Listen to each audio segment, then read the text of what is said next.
What are we talking about?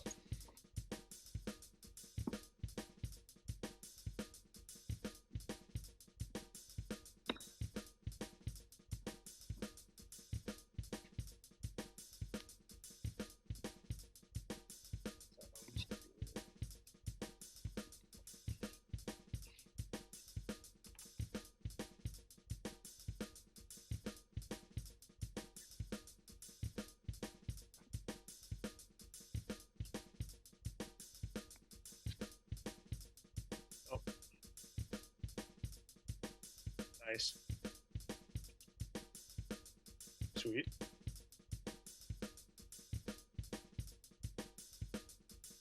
All right, sounds good. And this might have to be a short one because I got to get going. Sorry. A little quickie. You heard it there, folks. We don't got a lot of time, but welcome back, shooters.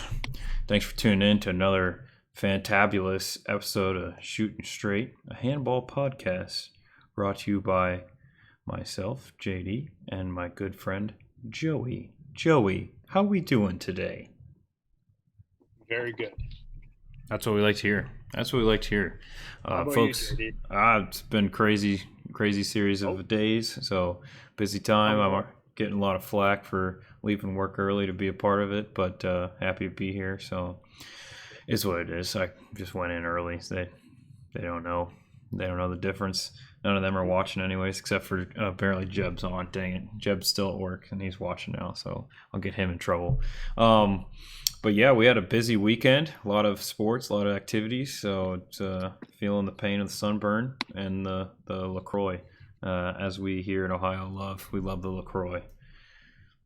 You're looking nice and broiled. So You can't see my shoulders there. There's nice rock lobsters. Rock lobster. But yeah, everybody heard Joey. He's got to keep it short and sweet. He's got some lax duties to attend to this evening. So, is that correct? Okay, cool. I'm helping out with the Cast Tech lacrosse team, which is a high school in Detroit. Oh, let's get more internet. So yeah, I'm pumped about that. Good stuff. Just some summer ball. Yeah, it's I think just keeping the stick sharp and keeping the lax IQ high. Yeah, So, good. yeah, Can't let it slip. For viewers that are obviously new to the show, which somehow keeps growing, we got our topics down below my face here and Joey's face because we don't have a third guest. We're actually going to have a special guest this Saturday, so everybody buckle up for a weekend edition. We're very excited for our special guest. We won't leak who that is unless he does, and then cat's out of the bag at that or point. she. Yeah, Or she. yeah, shouldn't be sexist. So a couple things that people probably seen in the news. Oh, I have minor typo here, can't spell. So, but Joey, what's You that? misspell CEO. What's That would be bad. that would be bad. The next worst thing is the next line down. So, um, so as we talked about last time, Barry Siff is resigning as USA Team Handball CEO, which opens the discussion for who will take over. So, Joey, I'll give you the floor if you got any front runners in your mind, or maybe some people that we need to consider or reach out to. I'm just still bummed that like Barry is no longer the CEO. Like I feel like he was creating such momentum and he had a clear vision, and whether people agreed with the vision or not, he actually had something, and he had energy behind that, and he was accumulating energy from everyone in handball and making it less insular.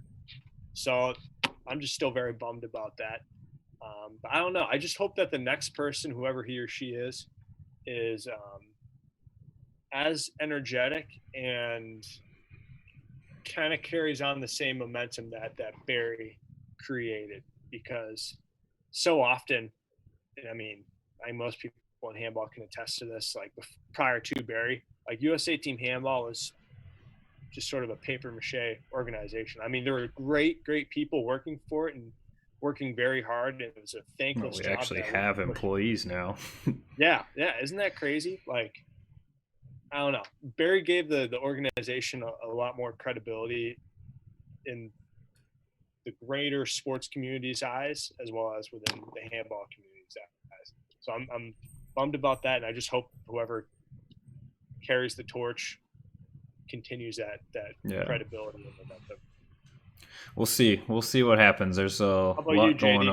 on. I've already received, being a board member, I've received several applications. It's not my place to review or do whatever. I pass them along to the appropriate parties. But uh, there's a search committee that's been put together, and they're working to try to figure out who that next CEO will Who be. who is the search committee? Are Uh, you? there's several members of the board. Is that a secret though? Who they are? We'll If it keep it is, a don't secret. feel like you have to I don't say. know. I don't know if it's actually a secret or not. We'll keep it a secret. Oh yeah, But don't it say. it looks like things are going to be moving towards hiring a firm to help this committee, an outside firm to keep things unbiased. Because what could happen is, someone in the handball community could reach out to one of these secret individuals and twist their arm a little bit into getting a job. Maybe, who knows? There's always bad politics going around. So having an unbiased group to assess and deem the credibility of candidates, I think is definitely good. It definitely helps some people like our friend John Ryan. I'm sure I've talked with him quite a bit, a little about this application process, and John sent me his, and I've seen it, and it is, for all the John Ryan haters out there, it's got some good stuff in it. It's he's got some serious weight behind his application. I've also received one from some Mike Gordon.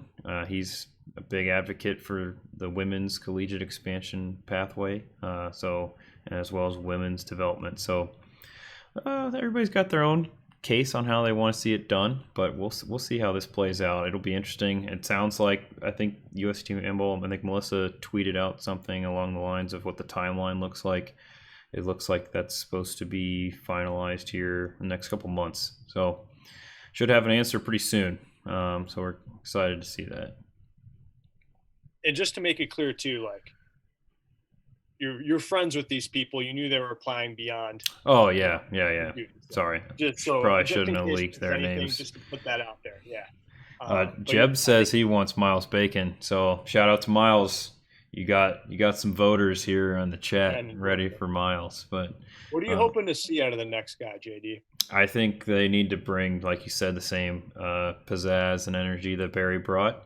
I think, definitely thick skin is something that's needed for this job, and an understanding of what you're really getting into. I think Barry came in thinking it was going to be a lot like the triathlon situation. He enjoyed handball, enjoyed watching handball, but I don't know that he fully grasped how little, how low of an exposure handball was in America, and how steep of a climb it was going to be to get to where it needed to be. I know that he worked really hard to try to make a difference, and he did. And I think that the next CEO has to just pick right up where he left off and keep running. There's a lot of good things coming on the horizon.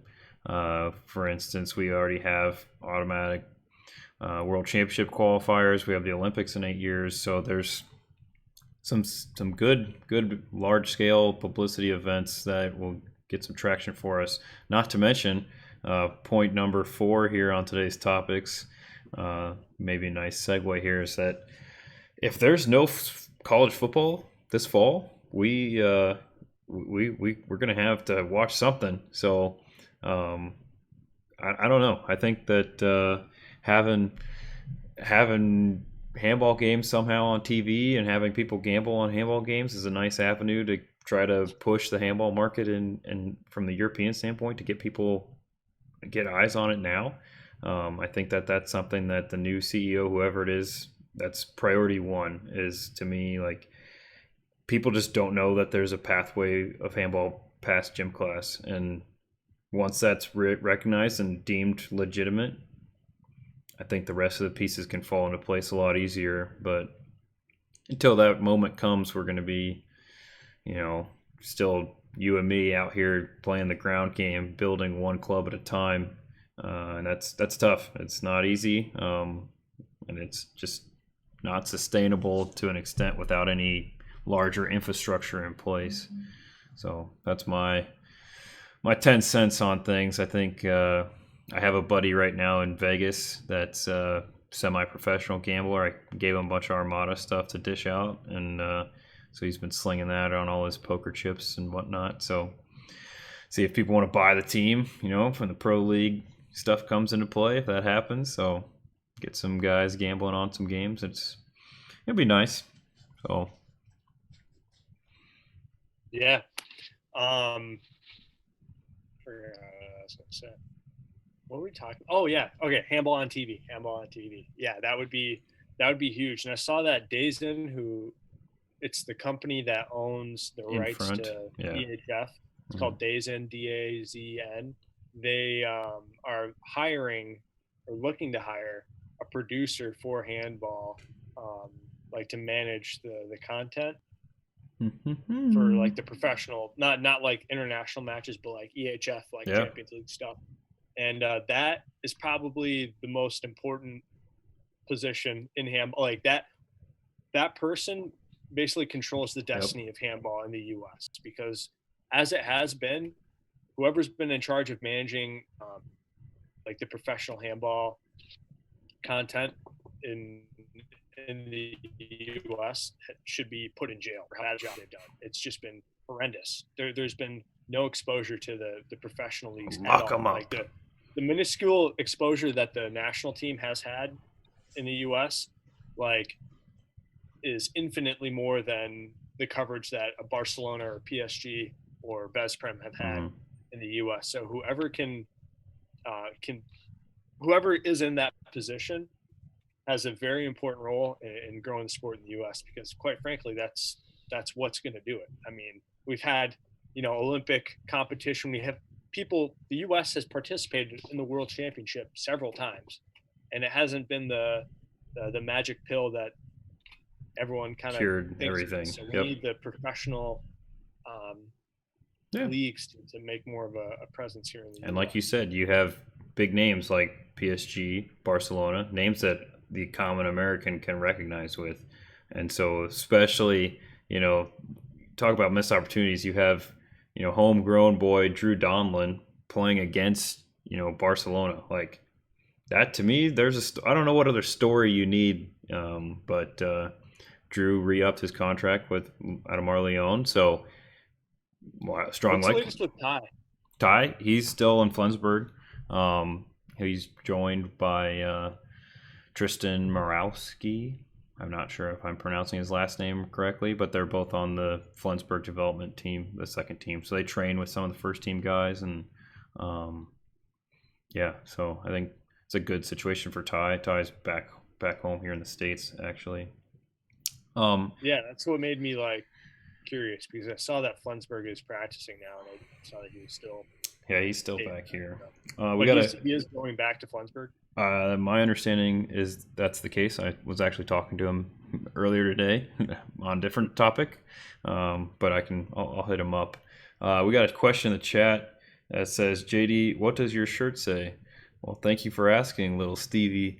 This was a shirt I received from a Serbian friend, Stefan.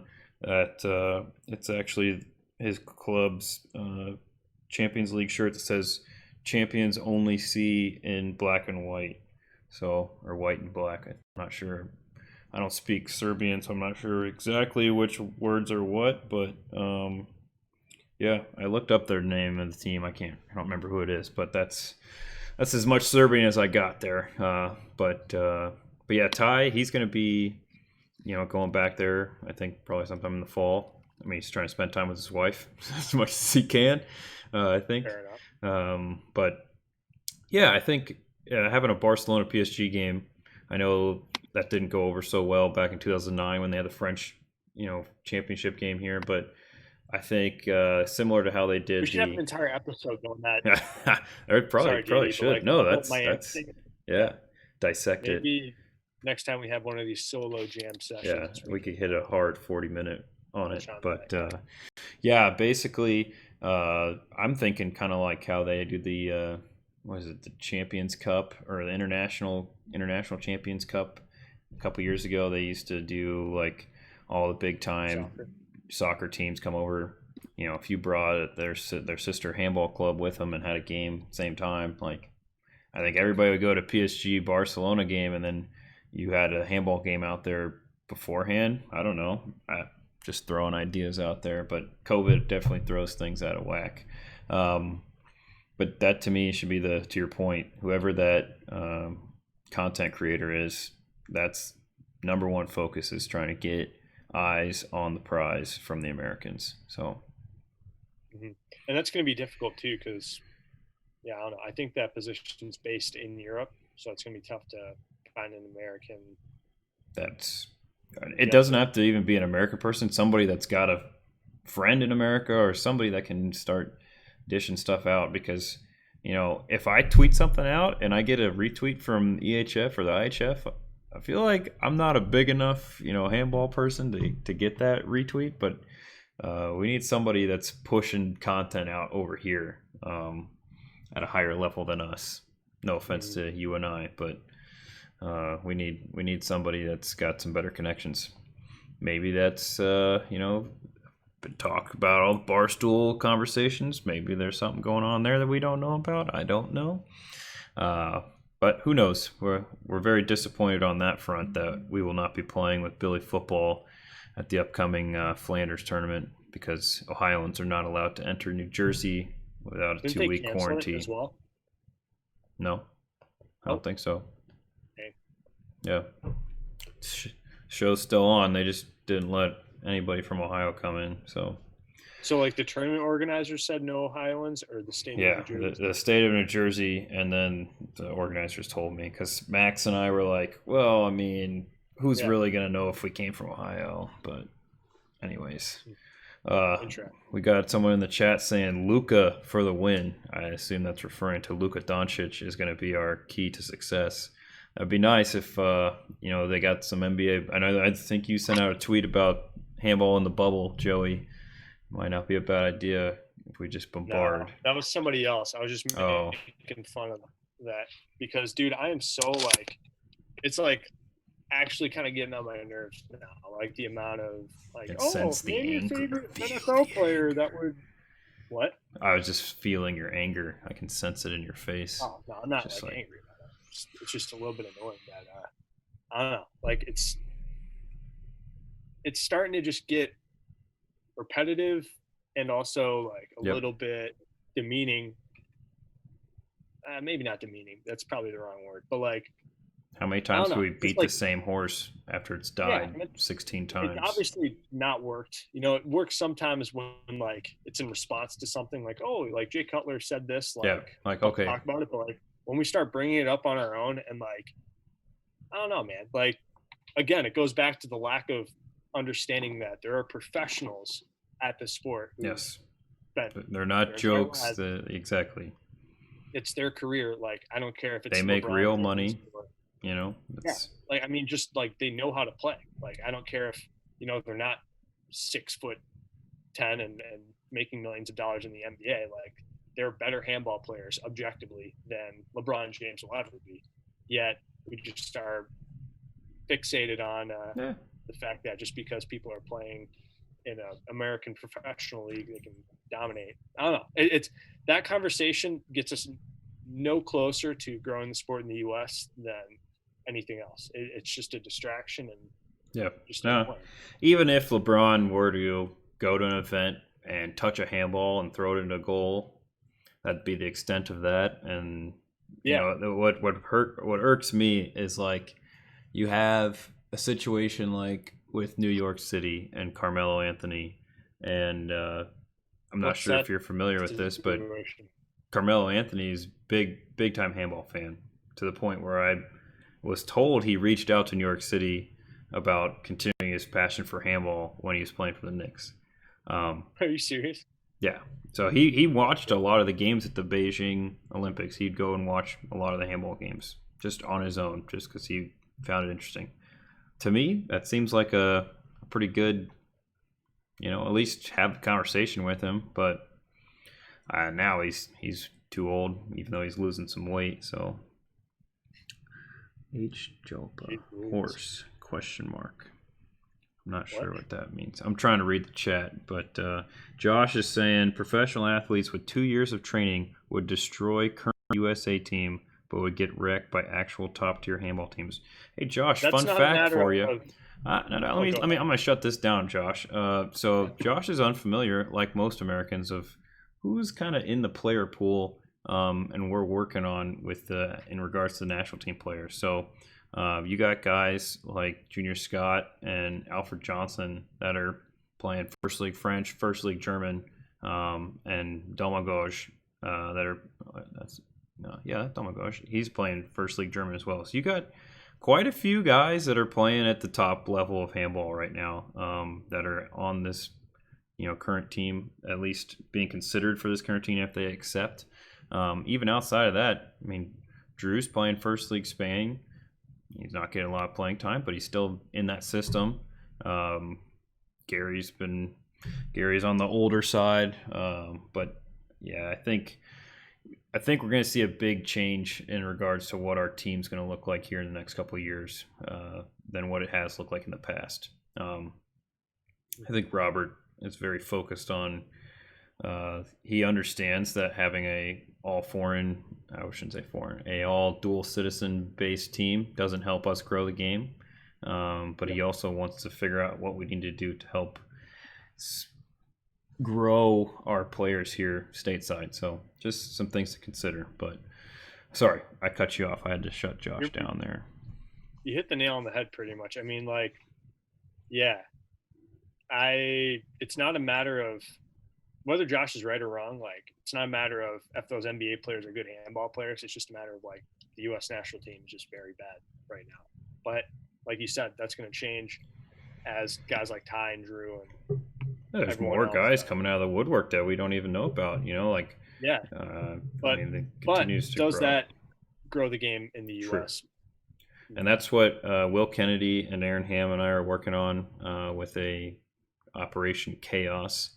We'll just leave it at that. So it's going to be nice. It's going to be nice.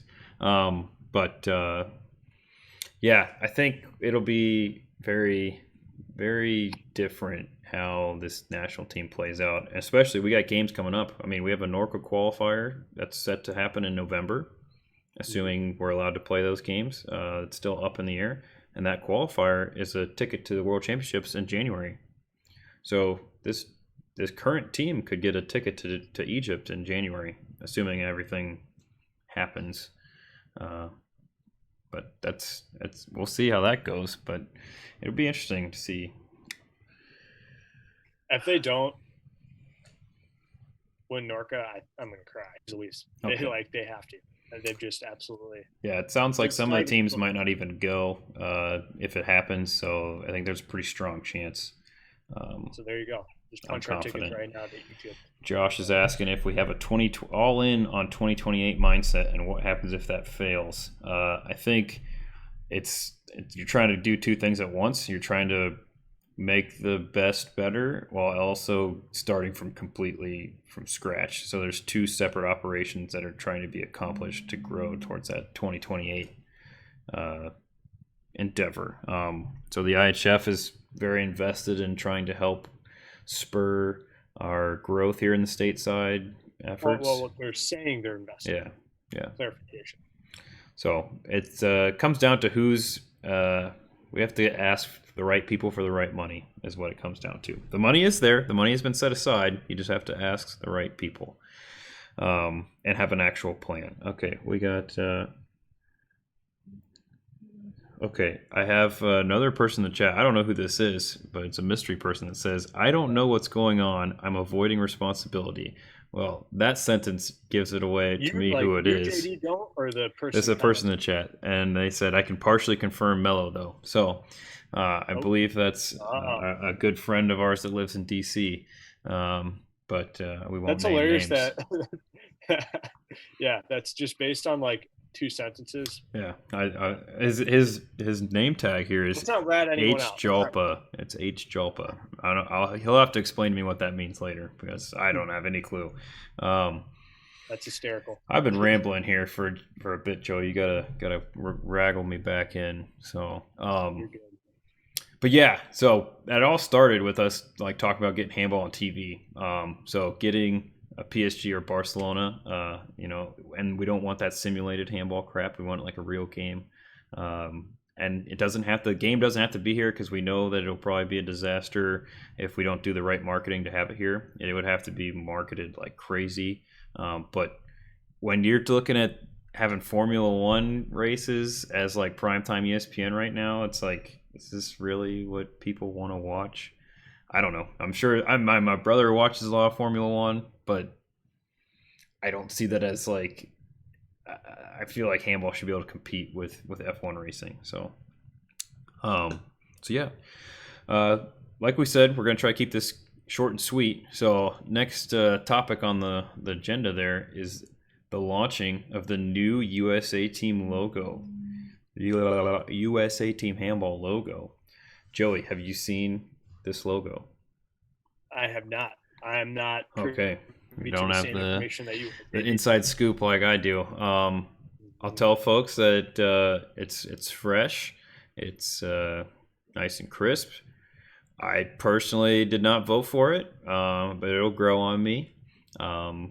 It's definitely gonna look nice on some shirts and things like that. So just got to work on creating a nice like patch like design for it for jerseys and things like that. So there'll be some designing that's going to come out. I know I've talked with Melissa, and they're ready to launch a whole bunch of new gear and things like that. So it'd be cool. So it'd be good time for a rebrand as we get a new CEO, turn in a new page almost entirely. Now, the timing is just coincidental here. This was already pre-planned a while back ago. They actually wanted to launch the new logo at Nationals, I think.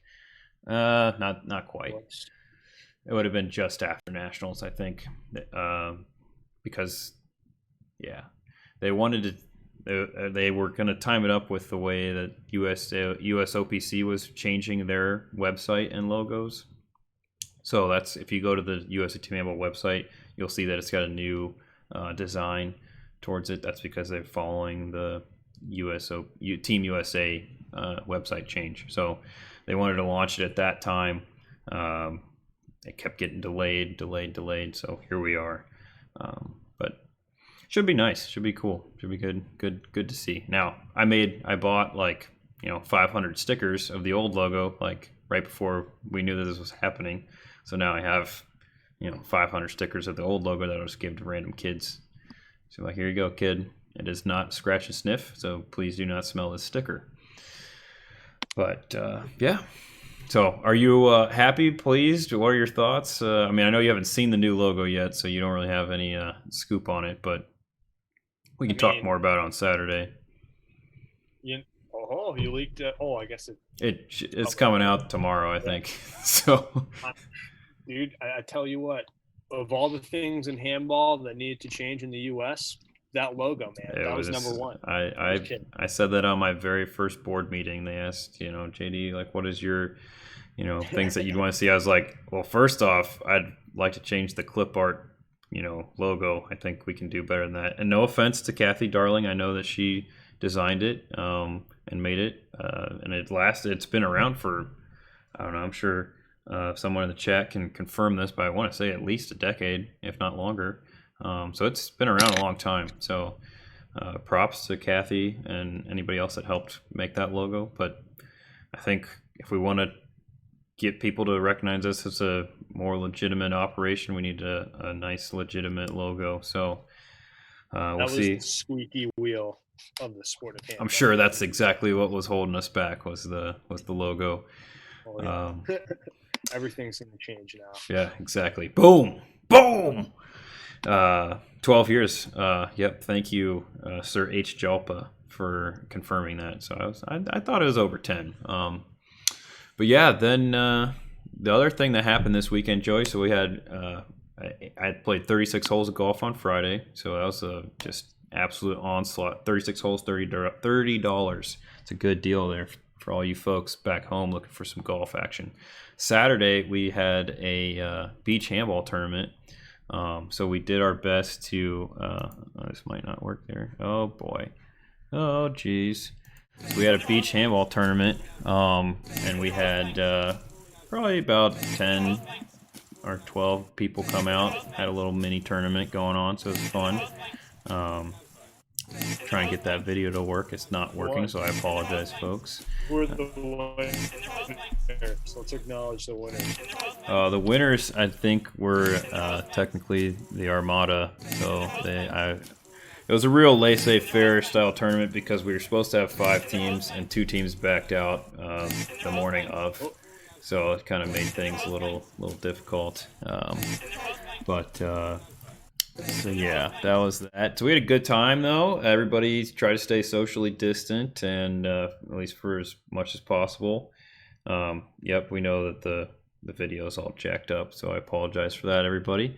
That's what happens when you try to embed a video into your slideshow. It doesn't like that. But yeah, it was a good time. And typically we play up at the Indian Lake Beach, but given the state of affairs right now, we were Dublin Drunks did not win. I don't think that was who they were playing under. They did not file the team registration fee. But normally we play up at Old Field Beach at Indian Lake. We rent the entire beach for free, which is shocking to me. But the beach there is not great as any other Ohio beach you can imagine. It's mostly gravel, a lot of cigarette butts, some other delicious goodies to find. So this year we decided to just do it in my backyard, which was a lot easier for A, setup, and B, post-game activities. But the problem was my grass was very hot as the day went on. So I did my best to grow that grass, but dagnabbit, the 3 weeks of no rain has completely killed it. So it was rough. But we had no injuries. Just one particular person tried to destroy the only female participant. So that was the only dangerous situation, which, beach handball is a non-contact game. So I'll have to remind him as he's watching this right now that it is non-contact. He knows who he is. So, but yeah, he also hurt another guy, but he lived to tell the tale. So anyways, that was that. It was a good time. So next year we'll hopefully have no restrictions and we can have a little bit bigger festivity. We were hoping to do it this year at a bar that has beach volleyball at it and just set up shop and get some onlookers and things like that. Just do it for fun. So I don't know what the beach scene is like up in Detroit. I mean, you guys got plenty of lake. I don't know if there's a beach that you guys can go and screw around at. There's a few beaches, but I'm not a huge beach guy. So I don't know. Maybe Okay. maybe that should change because I think beach is actually probably It's going pretty to fun. go faster than indoor. But I just personally it's just tough for me to get excited about it for whatever reason. I think once we get bigger and the world allows us to, go into public again, maybe we'll try to get something going. There's several beaches in Detroit that would be cool. But yeah, just for right now. I mean, I bought a beach ball when not for beach the ball, but Father's a Day beach sale. handball. Yeah, during that Same. fire sale Select was doing a while back. But it's been sitting in my room. But yeah, not gonna lie, beach is fun. I mean, it's just a good game to just screw around with. I mean, it's not. I don't take it seriously, which is probably the problem that my beach viewers will give me a lot of hate for. But it's just a very fun, casual game to do during the summer, especially if you're at a beach. Doesn't get much better than that. You're still playing some handball. We broke out the Beersby and cornhole and can jams. We had a pool as well. So we had all the activities. I mean, I did not break out the inflatable Zorbs that run into, but that was probably not kosher activity there. So, but yeah, that was that. So I don't know. I think we did a pretty good job of keeping this under the 40 minutes for Yeah, Zoom to I be think cool so. with us. Anybody in the chat got anything? I mean, this is definitely our highest average viewer episode we've ever had, so I'm How real many? pumped about this. We were up at 7. Actually, I think our episode with Melissa was higher, but we'll have to go back and check the stats. Big data analytics group here. We're all about big data. Shout out to Big Data, Derek Sostov up in Chicago. Not that he'll ever watch this, but that's his official nickname. Um, Joe, you got anything else before you got to run? No, this is great. I'm excited for Saturday. I guess I don't know. Yeah, well, we can announce it on Twitter or something. But Yeah, it's try gonna to. be really cool. This guy is a legend, and we'll have plenty to chat We're about. not going to talk about what you people think we're going to talk about.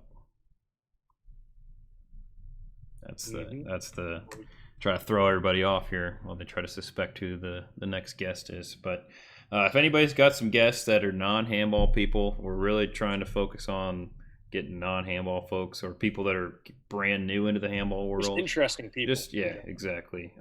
Try to get turning a new page on the handball conversation is really what we're trying to do. So if you got somebody, let us know. Josh, sorry, you're probably not going to get an interview. Maybe we can get you for 15 minutes if you got something funny to say. We can have crazy Uncle Josh in the corner. So, but that's all I got. So cool. All right. Well, shooters, as always, keep shooting. Thanks for tuning in, and we'll catch you later. Sweet.